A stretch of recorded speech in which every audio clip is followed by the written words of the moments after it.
हाँ बच्चों, तो देखो बेटा हम लोग इसका नेक्स्ट कंटिन्यू कर रहे हैं, प्रतिरक्षा एवं रक्त समूह, ठीक है ना। तो इसमें एक बहुत इंटरेस्टिंग इसका एक अनुप्रयोग है, एप्लीकेशन है ना, इस साइंस की, कि अगर किसी में इसके ऊपर विवाद हो जाए, जैसे कई बार होता है ना कि कोई बच्चे के ऊपर हक जताने वाले दो दंपत्ति होते हैं, दो पति पत्नी होते हैं, वो कहता है ये बच्चा मेरा है और वो कहता है ये बच्चा मेरा है, ठीक है ना। तो उस बच्चे का आनुवांशिक जो है ना, कोड ढूंढ के ब्लड ग्रुप के द्वारा, अब देखो दो तरह से कर सकते हैं, ब्लड ग्रुप के द्वारा भी कर सकते हैं, और अगर माना ब्लड ग्रुप से भी नहीं हो रहा तो फिर आजकल साइंस इतनी ज़्यादा डेवलप हो चुकी है कि उसका जो जीन कोड है वो भी क्या कर लेते हैं, पता कर लेते हैं, और फिर वो इंडिविजुअल अलग अलग जो दंपत्ति हैं उनके जीन कोड से मैचिंग करते हैं और बहुत आसानी से उसका पता चल जाता है, ठीक है ना। तो देखो इसका एक बहुत छोटा सा ये है कि माना कोई एक बच्चा है जिस पर दो दंपत्ति हैं, दंपत्ति समझते हो आप, पति पत्नी का जो जोड़ा होता है, वो उस पर अपना अधिकार जता रहा है कि ये बच्चा हमारा है, और वो दूसरे वाले कह रहे हैं ये बच्चा हमारा है। माना उस बच्चे का ब्लड ग्रुप जो है वो बी है, क्या है। अब उन्होंने जो विवाद को हल करने वाली जो एजेंसी है, उन्होंने दोनों का ब्लड ग्रुप लिया और उसको क्या किया, उन्होंने ब्लड ग्रुप को उसकी एनालिसिस किया और देखा कि पहले वाले का माना पुरुष का वाले का ओ है ना, और स्त्री का क्या है, ए बी है। तो देखो पुरुष का ओ को मैंने आई लिख लिया और स्त्री वाले को आई ए और आई बी, है ना। अब देखो इसमें क्या होगा, इधर से आई ए आएगा और इधर आई आ गया, इधर की तरफ से आई ए और आई, इधर की तरफ से आई बी और आई, इधर की तरफ से आई बी और आई। तो देखो ये ए ब्लड ग्रुप हुआ इसका, ये भी ए हुआ, ये भी बी हुआ और ये भी बी हुआ, ठीक है ना। तो इसका मतलब क्या हुआ, इन पति पत्नी से सिर्फ और सिर्फ या तो ए ब्लड ग्रुप वाले बच्चे का जन्म हो सकता है या बी ब्लड ग्रुप वाले बच्चे का जन्म हो सकता है, समझे ना बात। अब इसका देखो आप, इधर की तरफ से आई ए और इधर की तरफ से आई बी, इधर की तरफ से आई बी, उधर से तो वो एक ही चीज हो गई ना, आई ए और आई बी, इधर की तरफ से आई ए और आई स्मॉल आई, और इधर से भी आई ए और स्मॉल आई। तो देखो ये ए बी ब्लड ग्रुप हुआ, ये भी ए बी हुआ, ये ए हुआ और ये, इसका मतलब इस दंपत्ति से बच्चे जो उत्पन्न होंगे उनका सिर्फ ब्लड ग्रुप या तो ए बी हो सकता है या ए हो सकता है।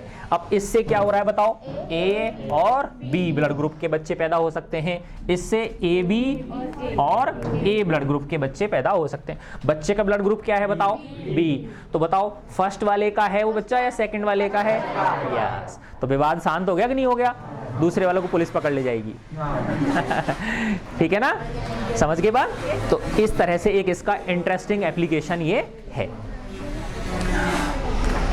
अच्छा अब अपन देखो बेटा, इसमें एक आपकी ये है प्रतिजन और प्रतिरक्षी, है ना, इनकी संरचना। इसमें थोड़ा सा बच्चों को दिक्कत होती है तो मैं ये आपको समझाता हूं। देखो आप लोग ये प्रतिजन में प्रतिरक्षी यहां से पढ़ना शुरू कर रहा हूं मैं, है ना। प्रतिजन वह बाहरी रोगाणु अथवा पदार्थ है, देखो पदार्थ आ गया नहीं कह रहा है ये, है ना। तो वो पदार्थ यानी क्या है, एक तरह से तत्वों का समूह है। हम भी क्या है बताओ, हमारी बॉडी भी क्या है, तत्वों का समूह है, समझ गए ना बात। रामायण में चौपाई भी थे, पंच तत्वों से बना ये शरीर, है ना, यस, ठीक है।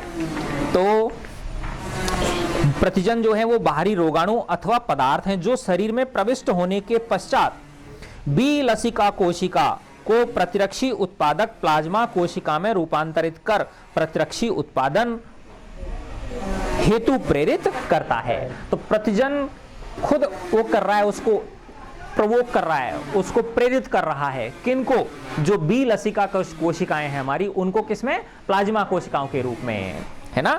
तो ये प्रतिजन क्या है, जो शरीर में प्रविष्ट होने के बाद बी लसिका कोशिका को प्रतिरक्षी उत्पादक प्लाज्मा कोशिकाओं में रूपांतरित कर, है ना। और जो प्रतिरक्षी वो कहां पैदा होते हैं, प्लाज्मा कोशिकाओं में पैदा होते हैं, ठीक है ना। तो प्रतिरक्षी जो है, जो प्रतिजन आया वो प्रतिजन क्या कर रहा है, जो बी लसिका कोशिकाएं हैं उनको किसमें रूपांतरित करने के लिए प्रेरित कर रहा है, प्लाज्मा कोशिकाओं के रूप में रूपांतरित करने को प्रेरित कर रहा है, ठीक है ना। तथा विशिष्ट रूप से उस ही प्रतिरक्षी से अभिक्रिया करता है ना। और ये जो प्रतिजन है, ये जो उस समय ही उसने जो प्रेरित किया, प्रतिरक्षी जो पैदा हुआ, उसी से अभिक्रिया करेगा। ये समझ गए ना बात, ये उसी से अभिक्रिया करेगा, ठीक है। अब प्रतिरक्षी वह प्रोटीन होता है, तो देखो वही पदार्थों से मिलकर बनती है प्रोटीन भी, तो ये वो प्रोटीन होता है जो देह में उपस्थित बी लसिका कोशिकाओं द्वारा किसी प्रतिजन से अनुक्रिया के कारण निर्मित होता है। ठीक है ना, तो प्रतिरक्षी क्या हो गया, वो प्रोटीन हो गया जो देह में उपस्थित बी लसिका कोशिकाओं द्वारा किसी प्रतिजन से अनुक्रिया के कारण निर्मित होता है तथा उस विशेष प्रतिजन से विशिष्ट रूप से संयोजित हो सकता है। ये यानी जो प्रतिजन आया उसी से ही ये विशेष रूप से क्या होगा, संयोजित होगा। ठीक है ना। अच्छा, अब इसमें देखो ये होता है कि प्रतिजन के कुछ हिस्से ही प्रतिरक्षी से क्या करते हैं, संयोजित होते हैं। ऐसे ही प्रतिरक्षी के कुछ हिस्से ही क्या करते हैं, प्रतिजन से संयोजित होते हैं। यानी पूरा का पूरा उससे, जैसे होता है ना भाई, दो लोग लड़ रहे हैं तो पहले हाथ बढ़ाएंगे ना वो अपने, समझ रहे हो आप लोग, उस तरह से। ठीक है, तो वो पूरा शरीर नहीं बढ़ाते, ऐसे थोड़ी पेट से लड़ाई करेंगे यूं। ठीक है ना। हाँ चलो ठीक है। अब प्रतिजन के बारे में है, देखो साधारण रूप से ये बाहरी रोगाणु अथवा पदार्थ हैं जिनका जो मॉलिक्यूलर वेट है, आणविक भार है, वो 6000 डाल्टन अथवा उससे ज्यादा होता है ना। डाल्टन क्या, बहुत छोटी इकाई है ये, है ना। डाल्टन क्या है, ये बहुत छोटी इकाई है। ठीक है, द्रव्यमान की।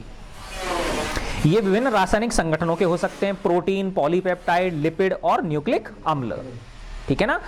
और कभी कभी शरीर के अंदर के पदार्थ, यस बेटा देखो, जिस व्यक्ति को कैंसर हो जाता है ना, या कोई दूसरा इन्फेक्शन हो गया, तो नॉर्मली क्या होता है कि जो प्रतिजन होते हैं वो बाहर से आते हैं, है ना, और हमारी बॉडी उनके प्रति क्या करती है, प्रतिरक्षी पैदा कर लेती है। अब देखो बेटा, अगर जिस व्यक्ति के शरीर में ही प्रतिजन पैदा अगर शुरू होने हो गए तो भगवान क्या करेगा उसकी, इसलिए तो मृत्यु हो जाती है। जो कैंसर वाले जो मरीज हैं वो क्यों उनकी डेथ हो जाती है, क्योंकि उनकी बॉडी खुद प्रतिजन पैदा करने लग जाती है। समझ पा रहे हो आप लोग, है ना। तो प्रतिजन बाहर से भी आ सकते हैं और खुद मनुष्य के शरीर में भी बन सकते हैं। हाँ बन सकते हैं, है ना। जैसे कि किसके केस में बनते हैं, कैंसर या विशेष प्रकार के कोई इन्फेक्शन होते हैं उनके केस में वो बनते हैं। ठीक है, तो इसीलिए जो हमारी बॉडी की मैकेनिज्म है ये उस चीज को भी देखती है ना, कि अब जैसे वो वाला जो प्रतिजन बाहर से आए, उन्हीं के खिलाफ तो प्रतिरक्षी पैदा करती ही नहीं करती है। अब होने को तो हमारी ब्लड के अंदर भी तो है प्रतिजन, ए प्रकार के प्रतिजन, बी प्रकार के प्रतिजन, उनसे तो लड़ाई नहीं करती वो, है ना। समझ रहे हो ना आप लोग, इस तरह से है ये। तो इसमें लिख रखा है, कभी कभी शरीर के अंदर के पदार्थ तथा कोशिकाएं जैसे विषाणु संक्रमित, है ना, वायरस से इन्फेक्शन जिनको हो रखा होता है, या कैंसर ग्रसित कोशिकाएं भी प्रतिजन के तौर पर कार्य करती हैं। शरीर में प्रविष्ट होने के पश्चात प्रतिजन का सामना सर्वप्रथम स्वाभाविक प्रतिरक्षी विधियों से होता है ना, जो इन्नेट वाली हैं उनसे होता है। तत्पश्चात प्रतिजन विशिष्ट प्रतिरक्षा विधि को क्या करता है, सक्रिय कर देता है ये। ठीक है ना। और इनके जो हिस्से होते हैं जो उनसे अभिक्रिया करते हैं उनको एंटीजनी निर्धारक बोलते हैं। क्या बोलते हैं हम इसको, एंटीजनी। यानी ये कह रहा है पूरे के पूरे पार्ट उनसे जुड़ते नहीं है, वो उसके कुछ विशिष्ट जो हिस्से होते हैं वही उनके साथ क्या होते हैं, संयुक्त होते हैं, है ना। प्रतिजन संपूर्ण अणु के रूप में प्रतिरक्षी से प्रतिक्रिया नहीं करता, वरन इसके कुछ विशिष्ट अंश ही प्रतिरक्षी से जुड़ते हैं। इन अंशों को एंटीजनी निर्धारक या एंटीजेनिक डिटर्मिनेंट या एपिटोप कहा जाता है। ठीक है। और ये प्रोटीन प्रतिजन में करीब 6-8 अमीनो अम्लों की एक श्रृंखला एंटीजन निर्धारक के रूप में कार्य करती है। ठीक है, तो वो उसकी तरह से वैलेंसी हो गई, जैसे होता है ना भाई H2O, तो ऑक्सीजन की वैलेंसी 2 है, हाइड्रोजन की 1 है, तभी तो 2 को करने के लिए हाइड्रोजन को डबल करना पड़ता है हमें। ठीक है ना, तो उस तरह से इसकी वैलेंसी हो गई है, मानो आप। ठीक है। अब देखो इसमें दिखा रखा है ये 4 पॉइंट, देखो ये बहुत इंपॉर्टेंट है कि विशिष्ट प्रतिरक्षा में प्रतिजन के विनाश की कार्यविधि इन 4 चरणों में संपादित होती है। पहला, अंतर्निहित प्रतिजन और बाह्य प्रतिजन में भेद करना। पहले तो चेक करेंगे वो कि हमारे अंदर का ये या बाहर से आया है। ठीक है ना। दूसरा, बाह्य प्रतिजन के ऊपर व्याप्त एंटीजनी निर्धारकों की संरचना के अनुसार, जो उस पर एंटीजनी निर्धारक हैं, है ना, जो एपिटोप इसमें दिखाया था, उनके आधार पर ही, उनके अनुसार ही बी लसिका कोशिकाओं का सक्रियण तथा उनके द्वारा प्लाज्मा कोशिकाओं का निर्माण होता है। यानी जितने उसके एंटीजनी निर्धारक हैं उसी के हिसाब से प्लाज्मा कोशिकाएं और जो दूसरे ये हैं, क्या नाम है, प्लाज्मा कोशिकाओं का क्या होता है, निर्माण होता है। प्लाज्मा कोशिकाओं द्वारा विशिष्ट प्रतिरक्षियों का, फिर प्लाज्मा कोशिका में क्या होते हैं, विशिष्ट प्रकार के प्रतिरक्षी उन प्रतिजनों के विरुद्ध पैदा होते हैं, है ना। और फिर इनके मध्य एक अभिक्रिया होती है बेटा, जिसको प्रतिजन प्रतिरक्षी माध्यित अभिक्रिया बोलते हैं ना। प्रतिजन प्रतिरक्षी प्रतिक्रिया तथा कोशिका माध्यित प्रतिरक्षा, सेल मीडिएटेड इम्यूनिटी, CMI द्वारा प्रतिजन का क्या किया जाता है, फिर विनाश किया जाता है। ठीक है ना। तो ये इन 4 चरणों में ये होती है। अब इसके बाद आ जाता है प्रतिरक्षी की संरचना। देखो इसमें ये है बेटा कि इस चित्र को देखो अब आप, है ना, ये पीछे वाला जो चित्र है, देखो ये वाई के आकार की संरचना हो गई इसकी। कैसी हो गई है? वाई के आकार की संरचना, है ना। तो आप देखो बेटा कि ये वाली जो अंदर वाली है, ये है ना, ये भारी श्रृंखला है ना। ये क्या है? H, heavy. H किसको डिनोट कर रहा है? हैवी को। और ये जो बाहर वाली देखो, ये वाली और ये वाली, ये L, लाइट, हल्की, है ना, ये हल्की हो गई। समझिए। तो HL का मतलब, तो एक तरह से HL का एक द्विलक बन रहा है ये, है ना। क्योंकि देखो ये और ये क्या हो गया? H हो गया, और ये क्या हो गया? L हो गया। तो डबल डबल हो गई, नहीं हो गई? तो एक द्विलक बन गया, डाइमर बन गया इसका ये, ठीक है। ये वाली खोल के देना बेटा, मेरी वाली बुक, ठीक है। अच्छा, अब देखो इसको आप निकालो। प्रतिरक्षी का आकार अंग्रेजी के वाई अक्षर की तरह होता है। यह 4 संरचनात्मक इकाइयों से मिलकर बना। तो देखो 2 तो H हो गई और 2 क्या हो गई? L हो गई, ठीक है। 2 H और 2 L।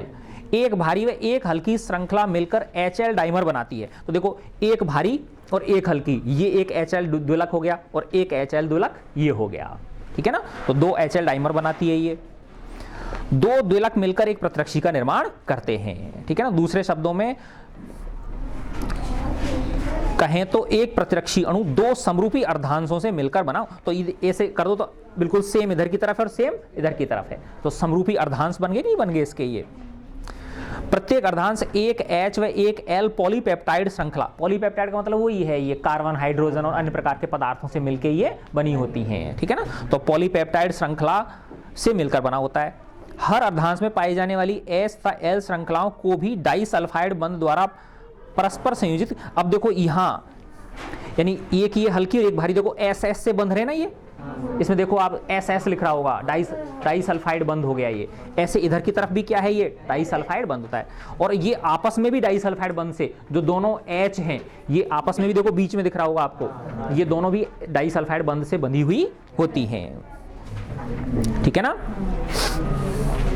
प्रत्येक भारी श्रृंखला 440 अमीनो अम्लों से तथा प्रत्येक हल्की श्रृंखला 220 अमीनो अम्लों से बनी होती है, ठीक है ना। तो ये अमीनो अम्ल भी वही कार्बन, हाइड्रोजन और विभिन्न पदार्थों की क्या है? ये श्रृंखला है, ठीक है। अब इसमें देखो बेटा, एक है इसका अस्थिर भाग, वेरिएबल पोर्शन, और दूसरा है स्थिर भाग, है ना। ऐसे समझो आप, देखो ये जो ऊपर वाला हिस्सा है ना, ये ऐसे हो सकता है, लचीला है ये, समझ गए ना बात। और ये नीचे वाला हिस्सा क्या है? फिक्स है ना। अब देखो सोचो आप कि जैसे ही प्रतिजन आया, अगर ये पूरा ही फिक्स होता तो उसको अच्छी तरह से कब्जे में नहीं कर पाता ना, समझ गए ना बात, है ना।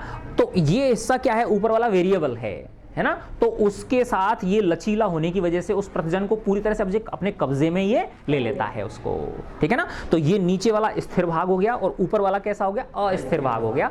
और ये जो बीच वाला हिस्सा है, ये वाला, ये इनके हिंज कहलाते हैं, कब्जे। जॉइंट होता है ना जैसे, ये उसके क्या हो गए? कब्जे या हिंज हो गए उसके, ठीक है। तो अस्थिर भाग वह प्रतिजन से क्रिया करता है तथा श्रृंखला के NH2 अंश की तरफ पाया जाता है। देखो NH2 ऊपर की तरफ है ना, NH2 देखो आप ऊपर की तरफ होगा, NH2 किधर की तरफ है? ऊपर की तरफ, NH2 अंश की तरफ पाया जाता है। इसे FAB भाग बोलते हैं। क्या है ऊपर? ये ऊपर वाला भाग FAB। देखो इधर भी दिखा रखा है आपका, ये अस्थिर भाग लिख रहा होगा और ये स्थिर भाग लिख रहा होगा साइड में, ठीक है ना। स्थिर भाग कांस्टेंट जो पोर्शन है वह भाग श्रृंखला के COOH अंश की तरफ, और नीचे देखोगे आप शायद यहाँ COOH लिख रहा होगा, देखो नीचे की तरफ क्या लिख रहा होगा? COOH, ठीक है ना। तो ऊपर की तरफ NH2 की तरफ उसका अस्थिर भाग है और नीचे COOH की तरफ क्या है? उसका स्थिर भाग हो गया, ठीक है। तो अब देखो ये जो बड़ी वाली है H वाली जो है हैवी वाली, ये 440 अमीनो अम्लों की है, और जो छोटी वाली L है ये कितनी? 220 अमीनो अम्लों की ये श्रृंखला है, ठीक है ना। तो ये इसके जो बीच वाला जो उद्गम स्थल है ना, जो जॉइंट है, उसको क्या बोलते हैं? हम हिंज बोलते हैं, कब्जे इनको कहा जाता है, ठीक है।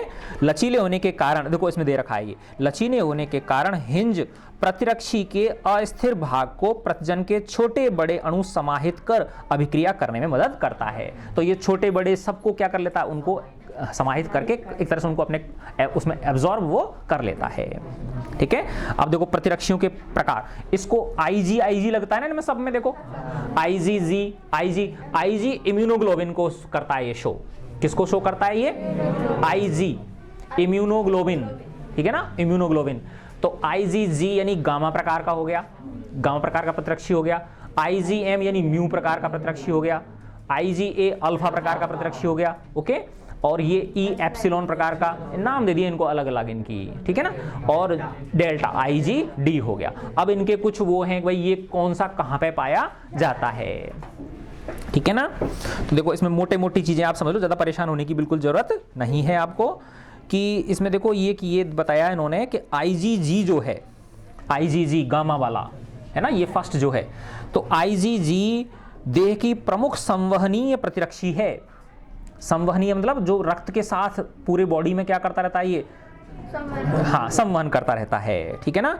और ये तथा रक्त एवं अन्य द्रव्यों में उपस्थित होती है। आईजीजी एकमात्र प्रतिरक्षी है जो आंवल प्लेसेंटा को पार कर भ्रूण तक पहुंच सकती है। अब माना सोचो कि माना भ्रूण कोई दिक्कत हो गई कोई, है ना, तो उसके पास तो कुछ है ही नहीं बेचारे के पास में, है ना। तो ये जो प्रतिरक्षी है यानी आंवल को पार कर, प्लेसेंटा को पार करके ये कहां पहुंच जाती है? भ्रूण तक पहुंच जाती है और उसकी रक्षा करती है, ठीक है ना। तो ये आईजीजी वाला हो गया, तो ये भ्रूण तक पहुंच जाती है। फिर है सीरम में पाई जाने वाली प्रतिरक्षियों को में आईजीजी की सांद्रता सर्वाधिक होती है। फिर है आईजीएम प्रतिजन की अनुक्रिया से उत्पादित प्रथम प्रकार की प्रतिरक्षी है। अब हमारी बॉडी में सबसे पहले जो जनरेट होती है वो आईजीएम प्रकार की जनरेट होती है। प्रतिजन जैसे ही आया तो सबसे पहले कौन सी पैदा होगी? आईजीएम पैदा होती है, ठीक है ना। तो प्रथम प्रकार की प्रतिरक्षी हो गई। आईजीजी का उत्पादन आईजीएम के उत्पादन के पश्चात होता है। आईजीए की क्या विशेषता है? ये मां के दूध में पाए जाने वाला प्रतिरक्षी। तो तभी तो कहते हैं बेटा कि बच्चा जो होता है उसको 6 माह तक बोलते हैं, कितने तक बोलते हैं, कि 3 माह तक, पता नहीं 6 माह तक, है ना, उसको माँ का दूध बहुत ही एक तरह से अमृत तुल्य होता है। कैसा होता है वो? अमृत के समान होता है। उसको ब्रेस्ट फीडिंग के लिए गवर्नमेंट कितना जो है ना जोर इस पे देती है, ठीक है ना। माँ का दूध के अंदर उसमें खुद में ही इतने प्रतिरक्षी हैं। तो बेटा जो बाहर की चीजें हैं, है ना, जो बाहर का दूध है उनको हमको, अब इसमें कारण क्या है बेटा कि माँ जो होती है ना, जब उसके बच्चा पैदा हुआ है उसको उस समय उसके पोषण का क्या रखना चाहिए? बहुत सारा अच्छा ख्याल रखना चाहिए, है ना। तो उससे क्या होगा? उनके ज़्यादा दूध बनेगा और उस बच्चे के वो काम आएगा, ठीक है। तो ये आईजीए जो है मां के दूध में पाए जाने वाला अकेला प्रतिरक्षी, ये है नवजात शिशु की प्रतिरक्षा के लिए महत्वपूर्ण है। आईजीई प्रतिरक्षी प्राथमिक रूप से वैसोफिल तथा मास्ट कोशिका पर क्रिया करता है तथा प्रत्युत्तर एलर्जी क्रियाओं में ये क्या लेता है? हिस्सा लेता है, ठीक है ना। अच्छा, ये देखो रक्त समूह अच्छी तरह से समझ में आ गया। पिछले वीडियो में अपन ने ये इसको देख लिया था। RH ऋणात्मक और RH धनात्मक, ये भी आपके समझ में आ गया है। गर्भ रक्ताणु कोरकता, ये आ गया समझ में आपके, ठीक है, वेरी गुड। पिछले वाले में कर लिया था हमने। अच्छा, अब देखो ये मोटा मोटा मैंने बताया था आपको, रक्ताधान, ब्लड ट्रांसफ्यूजन, है ना। रक्ताधान यानी रक्त का एक से दूसरे के अंदर स्थानांतरण, है ना, इसको ब्लड ट्रांसफ्यूजन बोलते हैं, ठीक है। हाँ, मिल गया सबको। अब इसकी जरूरत कहां पड़ी? देखो क्या आवश्यकता है? चोट लगने पर अत्यधिक रक्तस्राव हो जाता है, शरीर में गंभीर रक्तहीनता हो गई, है ना, किसी को बहुत ज्यादा ब्लड की कमी आ गई, एनीमिया हो जाता है कई बार, ठीक है ना, वो, है ना। और शल्य चिकित्सा के दौरान, और बेटा तुम लोग देखो बच्चों, अब तुम लोग में से ज्यादातर बच्चों की अगर ऐसे मेरी हथेली से अगर कंपेयर करोगे ना आप लोग, तो मेरी हथेली ज्यादा लाल दिखेगी तुमको, है ना। समझ पा रहे हो ना आप लोग? क्यों है? क्योंकि मैं सब्जियां खाता हूं, तुम लोग सब्जी नहीं खाते हो। बच्चे जो है ना वो ज्यादातर सब्जियों से क्या करते हैं? एलर्जी करते हैं, नाक मुंह से कोड़ते हैं वो। समझ गए ना बात? हाँ, वो इसमें जेब में रख रखे हैं इसलिए लाल हैं, ठीक है। हाँ, तो कहने का मतलब ये है कि आप लोगों को बेटा हरी सब्जियां खूब खाओ, हरी सब्जी खाओ, दाल खाओ, ठीक है ना। सब्जियों से वो नहीं करनी, है ना। तो बच्चे क्या करते हैं? सब्जियों से थोड़ा दूर रहते हैं, तो सब्जी को टच करते हैं तो सब्जी खा जाएगी क्या उनको? समझ गए बात? ये हो गया। शल्य चिकित्सा के दौरान अगर ऑपरेशन कर है वहां पे जरूरत पड़ेगी इसकी। फिर है रक्त में बिंबाणु अल्पता, प्लेटलेट्स कम हो गए, पढ़ा था ना अपन ने पिछली बार, प्लेटलेट्स कम हो गए, उसमें हीमोफीलिया के रोगियों उनको भी रक्तदान की जरूरत पड़ती है। फिर है एक बीमारी होती है सिकल सेल एनीमिया, है ना, इसके रोगियों को भी रक्तदान की जरूरत पड़ती है ना। इस प्रक्रिया में देखो पहले क्या है, रक्त का संग्रहण किया जाता है। पहले जो दाता है देने वाला उसकी हेल्थ को चेक करेंगे, कोई उसके अंदर कोई बीमारी वगैरह तो नहीं है, किसी प्रकार का कोई जीवाणु वगैरह तो उसके नहीं है ना। और जब वो उसका परीक्षण हो जाता है स्वास्थ्य का, फिर विशेष प्रकार की कैनुला एक वो डालते हैं, ऐसे देखा होगा आपने, है ना, और उसमें वो ऐसे वो लगी रहती है, वो नॉक्सी देखा होगा आप लोगों ने, हाँ। तो उससे कैनुला से विशेष प्रकार की वो होती है, और विशेष प्रकार की निर्जर्मीकृत थक्का रोधीयुक्त थैलियां, बेटा जिन थैलियों में उसको स्टोर करते हैं वो विशेष प्रकार की थैली होती हैं, स्टरलाइज्ड होती हैं, वो कोई जीवाणु नहीं होते उनके अंदर, और उसमें विशेष प्रकार की होती है जिसमें थक्का नहीं बनता है रक्त का, ठीक है ना। तो स्टरलाइज्ड एंटीकोगुलेंट कंटेनिंग पाउच हो गए, उनके अंदर उनको क्या करते हैं, स्टोर करते हैं। फिर उसका प्रशीतित भंडारण, यानी उसमें क्या नाम है, रेफ्रिजरेटर, बड़े बड़े रेफ्रिजरेटर, उनके अंदर उसको क्या करते हैं, स्टोर करते हैं, है ना। बताया था मैंने आपको 4 डिग्री सेल्सियस से क्या होना चाहिए, टेम्परेचर कम होना चाहिए, है ना। और संग्रहित रक्त की कई प्रकार की जांचें, जैसे RH कारक वाली, hepatitis B, hepatitis C, HIV, इनकी क्या की जाती हैं, जांच की जाती हैं, है ना। और रक्तदान, अब कोई व्यक्ति रक्तदान कर रहा है, उसके बाद कुछ देर तक उसको रखते हैं डॉक्टर अपने पास में, है ना, कि भाई उसको कोई दूसरा माना चक्कर तो नहीं आ रहे, या उस तरह की कोई चीज़ उसको कमी तो नहीं हो रही है, तो उस चीज़ का भी वो देखते हैं। अब देखो इसमें ये है बेटा कि जो स्वस्थ व्यक्ति हैं उनको रक्तदान करना चाहिए, है ना, कोई फर्क नहीं पड़ता। ऐसा नहीं होता भाई कि इससे रक्तदान करने से, ब्लड डोनेट करने से हमारी बॉडी के अंदर कोई कमी आ जाती है, ऐसा नहीं होता, ठीक है ना। और देखो इसमें दिखाया गया कि मनुष्यों में रक्तदान के पश्चात प्लाज्मा 2-3 दिन में ही पूरा हो जाता है। जो प्लाज्मा कम होगा ना हमारी बॉडी में से, वो तो 2-3 दिन में ही पूर्ति हो जाती है उसकी, है ना।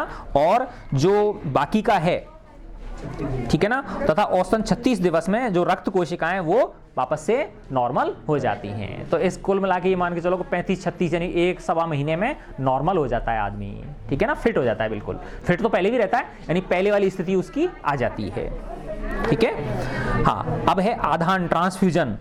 तो आधान से पूर्व मरीज के रक्त, दाता के रक्त क्या किया जाता है, मिलान किया जाता है। अब इसमें देखो ABO का मिलान करेंगे और RH का भी मिलान करेंगे, ठीक है ना। इस प्रक्रिया के पश्चात ही आधान संपादित किया जाता है। संग्रहित रक्त को आधान प्रक्रिया शुरू करने से केवल 30 मिनट पूरी भंडारण क्षेत्र, यानी ऐसा नहीं पहले लाके रख लें उसको, है ना, बस चढ़ाने से मात्र कितनी देर पहले, 30 मिनट पहले ही, है ना, जिससे क्या उसका टेम्परेचर राइज नहीं हो, बढ़े नहीं, रक्त खराब नहीं हो। रक्त केवल अंतःशिरात्मक रूप से दिया जाता है। अंतःशिरात्मक का मतलब क्या है बेटा, कि उसको सिराओं में डाला जाता है, ऐसा नहीं कि उसमें गिलास में दे दिया कि पी जा इसको, समझ गए ना बात। हाँ, तो किस में करते हैं, हाँ, जो सिरा है उसके अंदर डाला जाता है, ठीक है। यह करीब 4 घंटों तक चलने वाली प्रक्रिया है, ऐसा नहीं भाई फटाफट से पी जा, है ना, धीरे धीरे 4 घंटे तक चलता है। जो प्रवेशनी के माध्यम, कैनुला बताया था ना मैंने आपके, एक वो होती है, वो ऐसे वो ट्यूब सी फंसी रहती है और वो पे वो घुंडी सी लगी रहती है, वो कैनुला के माध्यम से, हाँ। फिर है देखो, रोगी में आधान संबंधित प्रतिक्रियाओं जैसे ज्वर, ठंड लगना, दर्द, साइनोसिस, हृदय गति की अनियमितता आदि को रोकने हेतु चिकित्सक द्वारा औषधियां भी दी जाती हैं। अब जिस व्यक्ति को रक्त चढ़ाया गया है, अब बेटा दूसरे व्यक्ति का रक्त है चाहे कैसा भी हो, तो थोड़ा बहुत कुछ हल्की फुल्की प्रॉब्लम उसको हो सकती है, तो डॉक्टर उसको क्या देते हैं, मेडिसिन भी देते हैं, ठीक है। अब इसमें 2 प्रकार के हैं ये रक्तदान, समझात, है ना, हाँ, और समजीवी। तो समझात का मतलब तो क्या है बेटा, ऐसा साधन में अन्य व्यक्तियों से संग्रहित रक्त को उपयोग किया जाता है, ठीक है ना, अन्य व्यक्तियों का बस मिलान होना चाहिए ब्लड ग्रुप का। कुछ लोग क्या खुद का ही पहले स्टोर करवा के रख देते हैं, तो वो समजीवी हो गया, क्या हो गया, वो समजीवी हो गया, ठीक है, खुद का ही, व्यक्ति का स्वयं का संग्रहित रक्त काम में लिया जाता है, ठीक है।